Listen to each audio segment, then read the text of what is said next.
Сәлем достар, бүгін сіздермен Bonnefi пайдың рецебімен бөлісемін. Бізге керек сары май, ұн, қамыр қопсытқыш, жұмыртқа және қант. ұн мен қамыр қопсытқышты араластырамыз. Жұмсақ сары майды қосып, крошка жасаймыз. Жұмыртқа мен қантты араластырамыз. Массамызға қосып, жұмсақ қамыр илейміз.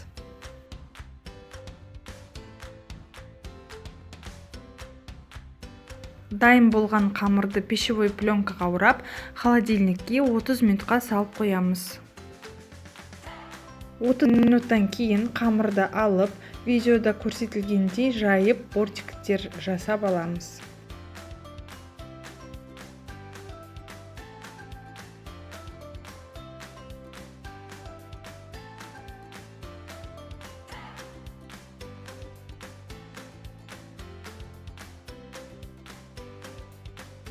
Шанышқымен тесіп шығамыз.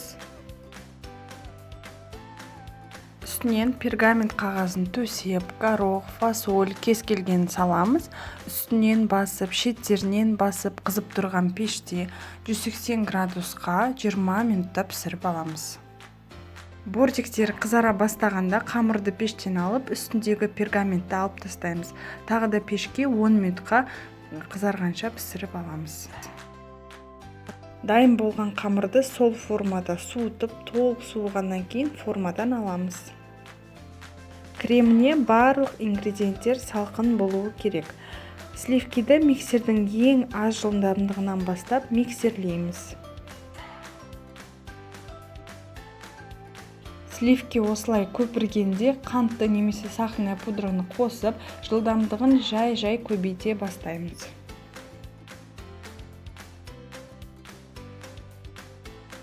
Қаймақтар іздес болғанда творожный сырды салып, қоюланғанша миксерлейміз. Көп миксерлеп жібермеңіздер, онда креміміз іріп кетеді. Дайын болған крем қасықтан осылай түспеу керек. Бананды тураймыз. Кремді кез келген әдіспен жақсаңыздар болады. Кондитерский мешокқа кремді саламыз. Вупи пайдың насадкасымен жасасаңыздар да болады. Немесе менікіндей насадкамен жасасаңыздар да болады. Тіпті қасықпен де жасасаңыздар да бола береді.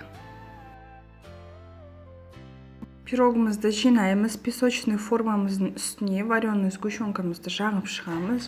Шамамен 300-400 граммдай вареный сгущенка кетеді. Жылы күйінде жаққан дұрыс, өйткені жылы күйінде кішкене жұмсақ болады, және де жағылуға ыңғайлы болады.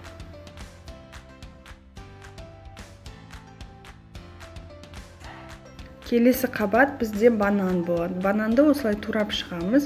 Өзіңізге қандай көлемде ыңғайлы болады, сондай көлемде турайсыздар. Енді пирогымыздың үстіне толықтай банандарды қойып шығамыз. Крем жағамыз.